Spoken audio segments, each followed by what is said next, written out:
పెళ్లిలో మటన్ కొడుతూ బాలు ప్రభావతికి అడ్డంగా దొరికిపోయి రోహిణి నాటకం బయట పెట్టిన మాణిక్యం. అసలు ఇదంతా ఎలా జరిగిందనేది వీడియోని స్కిప్ చేయకుండా చివరి వరకు చూడండి. గుండె నిండా గుడిగంటలు అప్కమింగ్ ఎపిసోడ్స్లో ఏం జరగబోతుందో ముందుగా తెలుసుకోవాలి అనుకుంటే వీడియోని లైక్ చేసి ఛానల్ని సబ్స్క్రైబ్ చేసుకుని పక్కనే ఉన్న బెల్ సింబల్లో ఆల్ పై క్లిక్ చేయండి. రోహిణి నిజ స్వరూపం ప్రభావతి తెలుసుకోవాలి అని మీరు కూడా కోరుకుంటే కామెంట్లో ఎస్ అని టైప్ చేయండి. మొత్తం మీద చూసుకున్నట్లయితే కనుక రోహిణికి ఒకదాని తర్వాత ఒకటి గండాలు ఏర్పడడం మొదలవుతాయి. ముందు 45 లక్షల విషయం, తర్వాత గుణ దగ్గర అప్పు చేసిందనే విషయం. ఇప్పుడు ఊరుకోవచ్చు కదా రోహిణి, సైలెంట్గా ఉండకుండా ఈ విషయం కూడా రోహిణి గుణాకే అప్పగిస్తుంది. ఏ విషయం? ఈ 30 లక్షల విషయం కూడా రోహిణి గుణాకి అప్పగించి ఆ 30 లక్షలు తీసుకువెళ్ళిపోయిన వాడు దొరికితే నీకు కమిషన్ ఇస్తాను అని చెప్పనేసరికి అందరికీ 5% 4% తీసుకుంటాను, నీకు మాత్రం 2% అంటూ ఇంకా డిస్కౌంట్ అయితే ఇస్తాడు. రోహిణికి తెలియదా గుణ ఎలాంటి వాడో? తెలిసినా కానీ గుణ మాయలో పడి మళ్ళీ గుణాన్ని అప్రోచ్ అవుతుంది రోహిణి. అయితే ఇంకా ఇది ఎలా ఉంటే రోహిణి ఈ సమస్యల్లో ఉంది కదా, సైలెంట్గా ఊరుకోవచ్చు కదా. అది కానన్నట్టు వాళ్ళ అమ్మని కొడుకుని తీసుకొచ్చి సిటీలోనే పెట్టింది కదా. ఇంకా వాడు స్కూల్కి వెళ్ళడం తీసుకురావడం ఇలా జరుగుతూ ఉంటుంది. ఇంకా ఎక్కడ బాలు మీనా చూసేస్తారేమో, ఇంట్లో వాళ్ళు ఎవరైనా చూసినా వాళ్ళని గుర్తుపట్టేస్తారేమో అని రోహిణి కంగారు పడుతూనే ఉంటుంది. మీనా బాలు వాళ్ళ పనిలో వాళ్ళు తిరుగుతూ కూడా వాడి గురించి ఆ విల్లా విజయ్ గురించి తెలుసుకుంటూ వాడు ఎక్కడున్నాడో ఏంటో తెలుసుకుంటే ఆ 30 లక్షలు వస్తాయి కదా అన్న ఉద్దేశంతో వీళ్ళుంటారు. ఎందుకంటే రోహిణి బుద్ధి తెలియదా, 45 లక్షల విషయంలో డబ్బు వచ్చిన తర్వాత కూడా రాలేదని వాళ్ళు వాడేసుకున్నారు కదా, వాళ్ళ నాన్నిచ్చాడని. ఈ 30 లక్షల విషయంలోనూ అలానే చేస్తారని బాలు మీనాకు అనుమానంతో ఇంకా వాళ్ళు వెతకడం కంటే ముందే మనం వెతుకుదాము అని మీనా బాలు ఇద్దరు కూడా అనుకుంటారు. ఇంక ఇలా అనుకున్న సమయంలో అందరూ కూడా ఎవరి పనుల్లోకి వాళ్ళు వెళ్ళిపోతారు. సత్యం చిన్ననాటి స్నేహితుడు, అంటే వాళ్ళ ఊర్లో ఉంటాడు, వాళ్ళ అమ్మ వాళ్ళ ఊర్లో.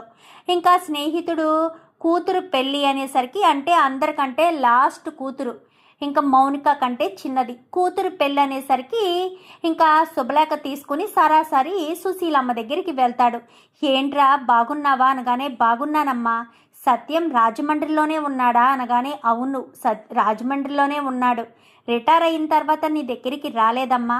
వస్తాడు వెళ్తుంటాడు, కొడుకులు ఎదిగారు కదా, కొడుకుల దగ్గరే ఉంటాడు. మా ఇంటి దగ్గరికి వచ్చినా వాడు ఉండలేడు, అక్కడే ఉంటాడు.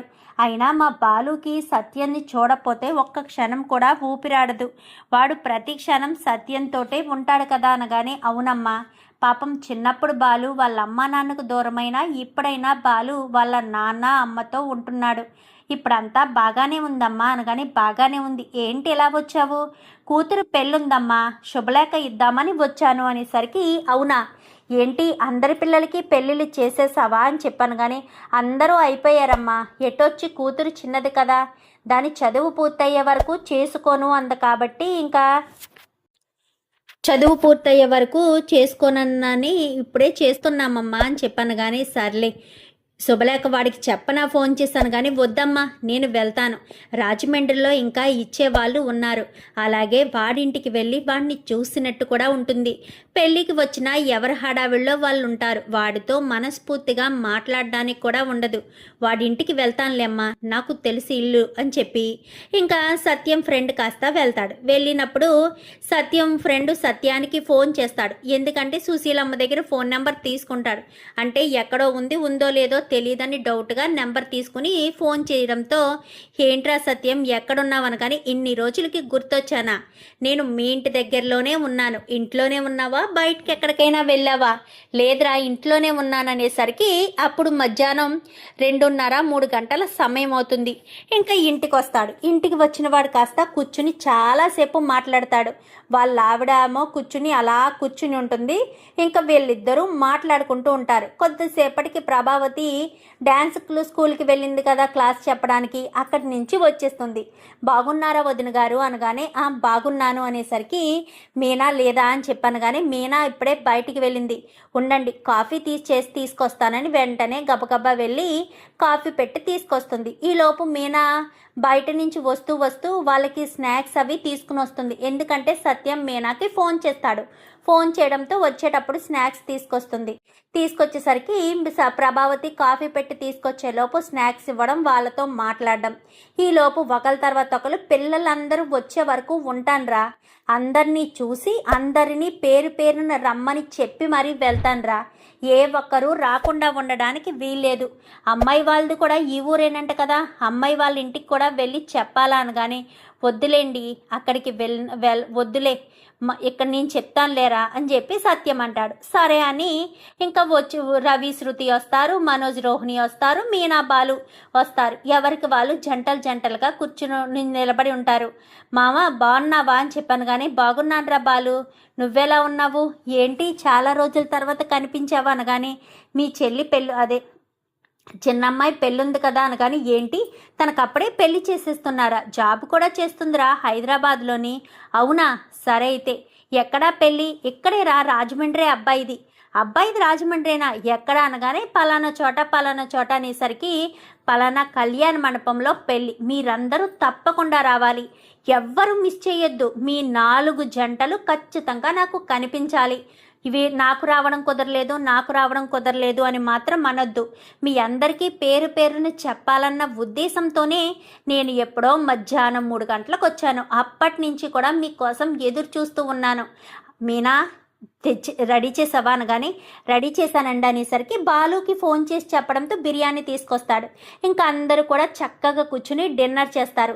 సరే రా నేను వెళ్తాను అనగానే ఈ టైంలో ఎక్కడికి, ఉండొచ్చు కదా ఈ రోజు రాత్రికి అనగానే లేదురా మాకు వేరే పని ఉంది, ఇక్కడే ఒక హోటల్ రూమ్ ఆల్రెడీ బుక్ చేశాము, రేపు ఉదయం కూడా శుభలేఖలు ఇచ్చేవి ఉన్నాయి, ఇంకా మేము అక్కడికి వెళ్ళి రిలాక్స్ అయ్యి పొద్దుటే లేచి రెడీ అయ్యి వెళ్తాము, మీకెందుకు శ్రమ, వెళ్తాం రా అని చెప్పి ఇంకా అందరూ సంతోషంగా పంపిస్తారు.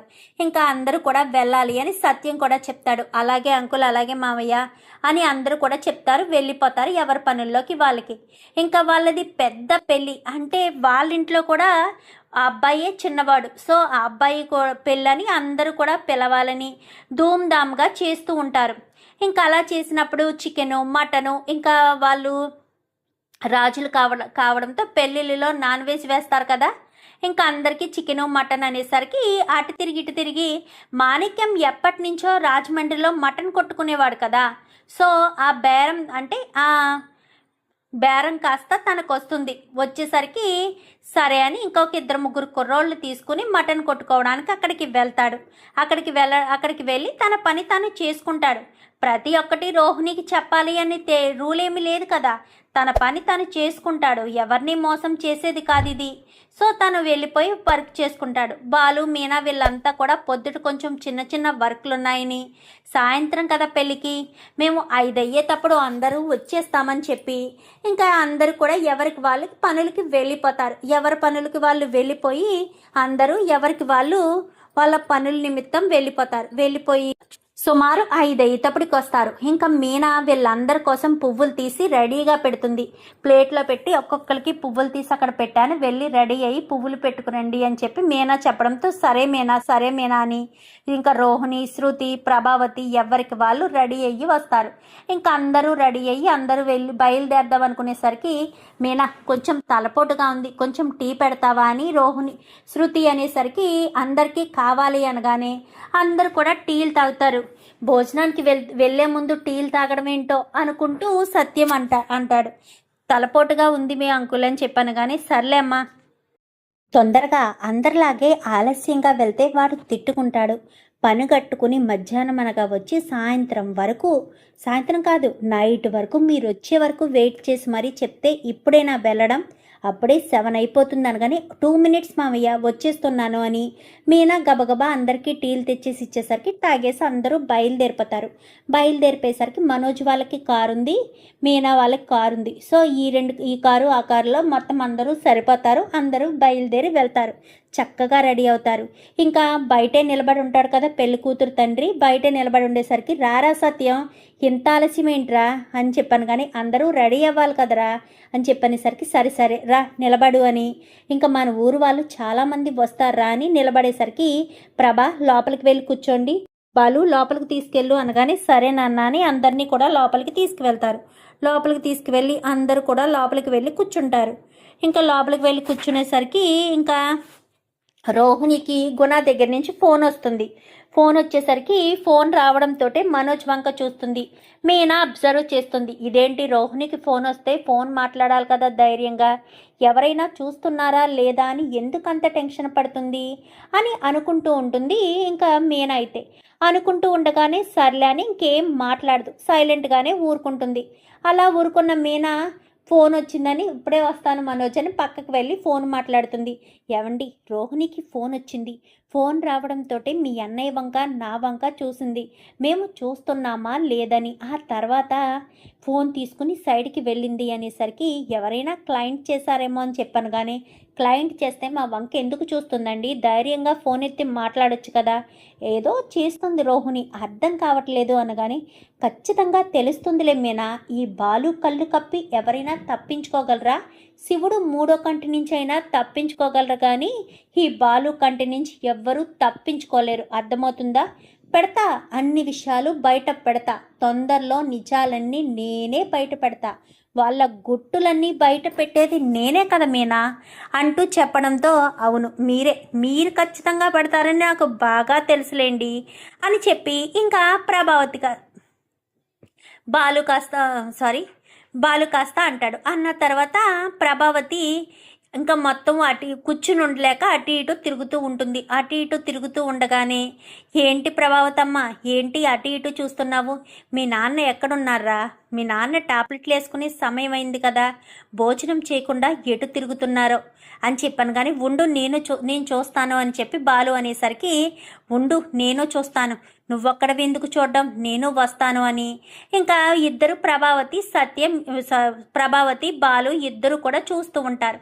చూస్తూ ఉండేసరికి ఒక సైడ్కి వెళ్ళడంతో వంటలు చేస్తూ ఉంటారు. వంటలు చేస్తూ ఉండగానే ఏంటి ఇలా వచ్చారు అనగానే అదే ఈయన అని చెప్పనేసరికి అటుపక్కకు వెళ్ళారు అని చెప్పి పెళ్లి కూతురు తల్లి చెప్తుంది. అవునా అని బాలు ఇటు ప్రభావతి ఇద్దరు కూడా అటుపక్క చికెన్లు మటన్లు కొడుతూ ఉంటారు. అక్కడికి వెళ్ళి మటన్ కొట్టేవాడి దగ్గర అంటే మటన్ కొడుతూ ఉండగా అక్కడికి వెళ్ళి చూస్తూ ఉంటారన్నమాట. సత్యం చూడడు, అంత గమ్మున అబ్జర్వ్ చేయడు కదా సత్యం. ఇంకా బాలు ఇద్దరు కూడా అక్కడికి వెళ్ళి నాన్న అక్కడ ఉన్నాడు, మటన్ కొట్టే దగ్గర ఎక్కడో ఉన్నట్టున్నాడు, అక్కడ ఎందుకు రా వెళ్దామని ఇలా వెనక్కి తిరిగిన వాడు కాస్త వాళ్ళందరిలో మధ్యలో నిలబడతాడు ఈ మాణిక్యం. మధ్యలో వెనక్కి తిరిగిన వాడు కాస్త మళ్ళీ ముందుకు తిరుగుతాడు. తిరిగేసరికి ఇలా చూడటంతో మాణిక్యం కనబడతాడు బాలుకి. ఒక్కసారిగా బాలు షాక్ అవుతాడు. బాలుకు అనుమానమే కదా ముందు నుంచిని. సో బాలు చూసి అబ్జర్వ్ చేస్తాడు కొంతసేపు. అలాగే ఏంట్రా ఇక్కడే నిలబడిపోయావు, నువ్వు మలేషియా నుంచి వచ్చిన రోహిణి మామయ్య వాళ్ళని చూస్తావా అని చెప్పాను. కానీ ఏంట్రా ఏమంటున్నావు, రోహిణి మామయ్యని చూడడం ఏంటి, అయినా రోహిణి మామయ్య ఎక్కడెందుకు ఉంటాడురా, మలేషియాలో ఉంటాడు. అయినా ఇప్పుడు హోల్ టూర్ ఏదో తిరుగుతున్నాడు కదా, ఆస్ట్రేలియానో లేక తీర్థయాత్రలోనో ఉంటాడు, ఇక్కడ ఈ పెళ్లిలో అది ఇక్కడ మటన్ కొట్టే చోట ఉన్నాడు అంటున్నావా, ఉన్నాడు చూపిస్తాను ఏం చేస్తావు అనగానే చూపించలేవరా అనగానే చూపిస్తాను ఏం చేస్తావు, చూపిస్తే ఒక వారం రోజుల పాటు మీనాని వంటగది జోలికి రాకుండా చేస్తాను సరేనా అనగానే అదే మాట మీద ఉండు ప్రభావతమ్మ అని చెప్పి రా చూపిస్తాను అని చేయి పట్టుకుని ఇంకా మటన్ కొట్టే చోటకి ఇద్దరు ముగ్గురు ఉంటారు వరుసగాను, సుమారు ఒక 5 మంది ఉంటారు. అందులో మిడిల్లో నిలబడి ఉంటాడు. ఇంకా వాళ్ళిద్దరిని తప్పించి ఎదురుగా వెళ్ళి పక్కకు చూపించి నిలబెట్టి ప్రభావతిని అక్కడ నిలబెట్టి వెళ్ళి రోహిణిని తీసుకొస్తాడు. రోహిణిని చేయి పట్టుకుని మరీ తీసుకొస్తాడు. బాలు ఎక్కడ తీసుకెళ్తున్నావు అనగానే రా పార్లలమ్మా అని చెప్పి రోహిణిని తీసుకెళ్ళి రోహిణిని ప్రభావతి పక్కన నిలబెడతాడు. అప్పటికే ప్రభావతిని చూసేసిన మాణిక్యం ఇంకా 1000 గుడ్లు తిన్న రాబందు అలా చూస్తున్నట్టుగా దొంగ దొరికిపోతే పోలీసోడు ముందు ఎలా ఉంటాడో ఆ రకంగా ఆడు గుడ్లు మిటకరించుకుంటూ చూసుకుంటూ ఉండిపోయేసరికి రోహిణి కూడా చూసి ఒక్కసారిగా షాక్ అయిపోతుంది. వీడేంటి ఇక్కడికి వచ్చాడు, అడ్డంగా దొరికిపోయానే, ఇప్పుడు నేను ఏం చేయాలి, ఎలా తప్పించుకోవాలి అని రోహిణి టెన్షన్ పడుతూ ఉంటుంది. ఏంటి పార్లలమ్మ, తప్పించుకుందామనుకుంటున్నావా?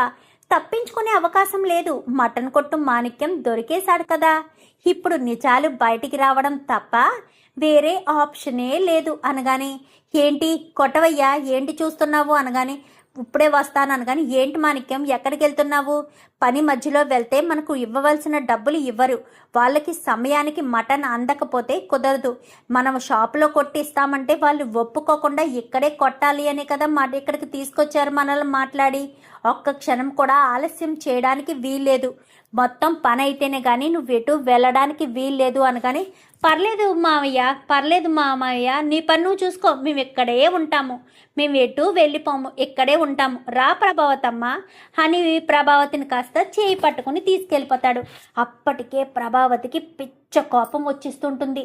అక్కడ అంతమందిలో తన కోపాన్ని ప్రదర్శించలేదు కదా, కోపాన్ని ప్రదర్శిస్తే ఇంకా ఎదుటి వాళ్ళు ఏం చేశారనేది తెలియదు, కానీ మనం చేసిన పని మాత్రమే అందరికీ కనిపిస్తుందని ప్రభావతి తనలోనే కోపాన్ని అణిచివేసుకుంటూ చాలా కూల్గా ఉంటుంది.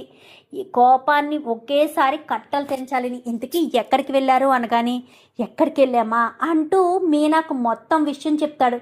ఏంటి మీరనేది అని చెప్పాను కానీ, అవును అమ్మను చూడు ఎంత శాంతంగా కనిపిస్తుందో, లోపల కోపాన్ని దహించి వేస్తుంది అమ్మకి, ఆ కోపం మొత్తం బయటికి రాకుండా ఉంటుంది ఖచ్చితంగా అని చెప్పి మాట్లాడేసరికి, ఇప్పుడు ఏం జరుగుతుందో ఏంటో, ఇప్పుడు ఏం జరగదు, ఇంటికి వెళ్ళాక అప్పటి వరకు తనలో దాచుకున్న లావా ఒకేసారి అగ్ని పర్వతంలా పైకి ఎగతన్నుతుంది చూడు, ఆ రకంగా ఇంటికి వెళ్ళేంత వరకు కోపాన్ని అంతా కూడా తనలో దాచుకుంటుంది.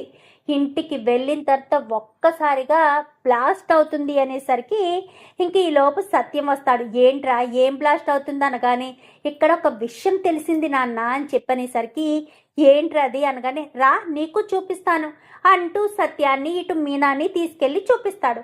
చూపించేసరికి, ఇతనేంట్రా మటన్ కొట్టుకుంటున్నాడు, మలేషియాలో పెద్ద బిజినెస్లు అది ఇది అన్నాడు, అవన్నీ తెలియదు, పార్లలమ్మ బ్రతుకు మాత్రం బయటడిపోతుందని క్లియర్గా తెలుస్తుంది. ఇంటికి వెళ్ళాక పార్లలమ్మ ఏం చెప్తుందో చూడాలి మరి అని చెప్పనేసరికి ఇంకా ఏం మాట్లాడకుండా ప్రభా అని చెప్పాను కానీ ప్రభావతి సైలెంట్గానే ఊరుకుంటుంది. నాన్న అమ్మని ఇప్పుడు అస్సలు కదపొద్దు, అమ్మ బ్లాస్ట్ అయ్యే వరకు ముట్టుకుంటే వేడి వెచ్చతనం అమ్మ ఒంట్లోంచి బయటికి రావడానికి రెడీగా ఉంటుంది నాన్న, నువ్వు మాత్రం ఎట్టి పరిస్థితుల్లో అమ్మను కదపొద్దు నాన్న అని చెప్పనేసరికి, సరే ఏం కదపనులే, సరే అందరూ భోజనానికి వెళ్దాం రండి అనగానే, ప్రభావతమ్మ రా భోజనానికి వెళ్దాం అనగానే, రెండత్తయ్య అని ఇంకా అక్కడ అందరూ కూడా భోజనానికి వెళ్తారు. ఇంకా రోహిణికి లోపల నుంచి వణుకు మామూలుగా రాదు. చలి జ్వరం వచ్చేటప్పుడు లోపల నుంచి వణుకు ఏ రకంగా వస్తుందో రోహిణికి కూడా సేమ్ అదే సిచ్యువేషన్ ఉంటుంది. కానీ అక్కడ బయట పడదు కాబట్టి కడుపులో భయాన్ని దాచుకుని ఇంక అందరితో పాటు వెళ్ళి కూర్చుని ఏదో తిన్నాను అన్న పేరుకి ప్రభావతి కొట్టే కొట్టుడికి ఓపిక ఉండాలి కదా, తింటేనే కదా కొంచెం బలం వస్తుంది. సో ఆ ఉద్దేశంతో భోజనం కాస్త చేస్తుంది. ఇంకేదో కొద్దిగా తినాలి అన్న పేరుకి తింటుంది. తిన్న తర్వాత ఇంక అందరూ కలిసి పదండి పైకి వెళ్దామని వీళ్ళ ఫ్యామిలీ మెంబర్స్ 4, 4 8 వాళ్ళిద్దరూ వాళ్ళ పిల్లలు అందరూ కలిసి గ్రూప్ ఫోటో తీసుకుని సత్యం వాళ్ళ ఫ్యామిలీ అలాగే పెళ్లి కూతురు వాళ్ళ తల్లిదండ్రుల ఫ్యామిలీ వాళ్ళు వీళ్ళు ఫోటోలు తీసుకుని సుమారు మొత్తం వాళ్ళు ఒక 4-5 ఫోటోలు తీయించేంత వరకు కూడా అక్కడి నుంచి పంపించడం సత్యాన్ని. ఎందుకంటే సత్యం అంటే తనకు చాలా ఇష్టమైన బెస్ట్ ఫ్రెండ్ కాబట్టి, ఫ్రెండ్ ఫ్యామిలీని పనిగట్టుకుని అంతసేపు ఉండి పిలిచాడు అంటే పెళ్ళికి పిలిచినప్పుడు జాగ్రత్తగా చూసుకోవాలి కదా.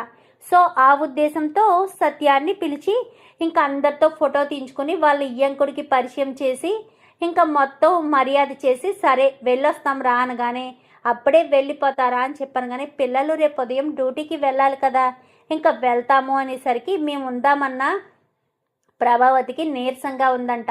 అందుకే వెళ్దాము అని చెప్పి అంటుందనేసరికి సరేరా, చాలా థ్యాంక్స్ అమ్మా చెల్లమ్మ, అందరూ తప్పకుండా వచ్చారు, రావడం వల్ల మాకు మంచి జరిగిందిలే అన్నయ్య అని చెప్పనేసరికి మీకేం మంచి జరిగింది, అదే ఆయన మీతో కలిసి సంతోషంగా ఉన్నారు కదా, రిటైర్ అయ్యాక వాళ్ళ ఫ్రెండ్స్ దగ్గరికి వెళ్ళినా ఇంత సంతోషంగా ఉండకపోయి ఉండేది, ఇప్పుడు సంతోషంగా ఉన్నారు కదా, అదే అంటున్నాను మా అని అనేసరికి సరేనమ్మా వెళ్ళొస్తాము అని చెప్పి అందరికీ బొట్టులు పెట్టి బ్లౌజ్ పీసులు ఇప్పించి పంపించిన తర్వాత ఇంటికి రావడంతో ప్రభావతి గుమ్మం ముందు అలా కూర్చుని ఉంటుంది. ఒక్కొక్కరుగా లోపలికి వస్తూ ఉంటారు. శృతి, రవికి, మనోజ్కి ఏ విషయం తెలియదు. ఎటొచ్చి మీనా, బాలుకి, సత్యానికి మాత్రమే తెలుసు. ప్రభా ఇప్పుడు వద్దు, చాలా ఆలస్యమైంది అనగానే అప్పటి వరకు నాలో కోపాన్ని దాచుకోమంటారా, ఎక్కడుంది రోహిణి అనగానే వస్తుందమ్మా అని చెప్పి మనోజ్ అంటాడు. రోహిణి ఎందుకమ్మా, రానివరా చెప్తాను ఎందుకో అని చెప్పనేసరికి రోహిణి మెల్లిగా నడకలా లోపలికి వస్తుంది. రావడంతో అత్తయ్య అని చెప్పాను కానీ చెంప చెల్లు అనిపిస్తుంది.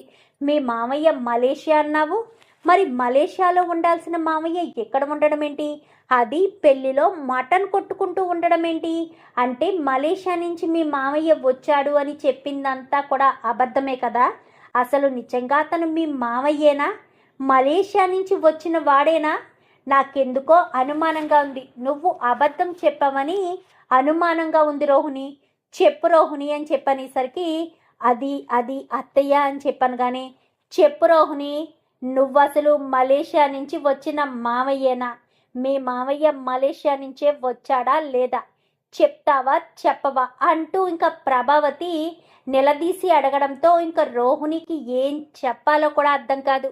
ఏం చెప్పాలో ఏం చెయ్యాలో కూడా అర్థం కాని పరిస్థితిలో ఇంకా రోహిణి అయితే చాలా టెన్షన్ పడిపోవడంతో చెప్పు రోహిణి, అతను మీ మామయ్యేనా అని చెప్పాను కానీ కాదత్తయ్య, అతను ఒక జూనియరు ఆర్టిస్టు అని చెప్పి మొత్తం విషయం చెప్పుకొస్తుంది రోహిణి. చెప్పడంతో ప్రభావతి 45 లక్షలు విషయం తెలిసినప్పుడు ఎలా అయితే చితక్కొట్టిందో సేమ్ అలానే చితక్కొడుతుంది. చితక్కొట్టి నువ్వు అబద్ధాలు చెప్తున్నావు కదా, మోసాలు చేస్తున్నావు కదా, మీ నాన్న విషయం చెప్పింది కూడా అబద్ధమే కదా, నిజంగా మీ నాన్నకు మలేషియాలో బిజినెస్లు ఉన్నాయా, నిజంగా మీ నాన్న మలేషియాలో ఉన్నాడా, నాకెందుకో ఇదంతా అబద్ధమని అనిపిస్తుంది, మలేషియాకు నీకు ఏ సంబంధం లేదు, నోటుకొచ్చిన పేరు మలేషియా అని చెప్పావనిపిస్తుంది, మీ నాన్న కూడా ఏ చికెనో మటనో కొట్టుకుంటూ ఉండేవాడా ఏంటి, మటన్ షాప్ వాడిని తీసుకొచ్చి మేనమామగా చేశావు, చెప్పు రోహిణి అంటూ ప్రభావతి నిలదీసేసరికి అది అత్తయ్య అంటూ అత్తయ్య అంటదే తప్ప నోట్లోంచి మాట మాత్రం అస్సలు బయటికి రాదు. చెప్పు రోహిణి, ఏంటి అత్తయ్య అంటే ఊరుకుంటాననుకుంటున్నావేంటి, నువ్వు ఇప్పుడు నిజాన్ని చెప్పాల్సిందే, అసలు నువ్వు ఇప్పుడు నిజం చెప్పకపోతే నేను అస్సలు ఊరుకోను, చెప్పు రోహిణి, అసలు ఇదంతా ఏంటి, నువ్వు ఎందుకు అబద్ధం చెప్పావు, మలేషియా నుంచి వచ్చాడు అని మీ మామయ్యని ఎందుకు తీసుకొచ్చావు, మీ నాన్నని ఎందుకు తీసుకురావట్లేదు, నిజంగా మీ నాన్న మలేషియాలో ఉన్నాడా లేక మలేషియాలో ఎవరూ లేరా, నువ్వు అబద్ధం చెప్తున్నావా, చెప్పు రోహిణి, విషయం ఏంటి అంటూ ఇంకా ప్రభావతి రోహిణిని నిలదీయడంతో అత్తయ్య నాకు మామయ్య అంటూ ఎవరూ లేరు అని చెప్పాను కానీ మరి లేనప్పుడు ఇతన్ని ఎందుకు తీసుకొచ్చావు, మా నాన్న అక్కడి నుంచి రావడం కుదరదు కాబట్టి మీరు పదే మా తరపున ఎవరూ రావడం లేదు అన్నారని కావాలని నేనే జూనియర్ ఆర్టిస్ట్ని తీసుకొచ్చి మా మేనమామ అంటూ పరిచయం చేశాను,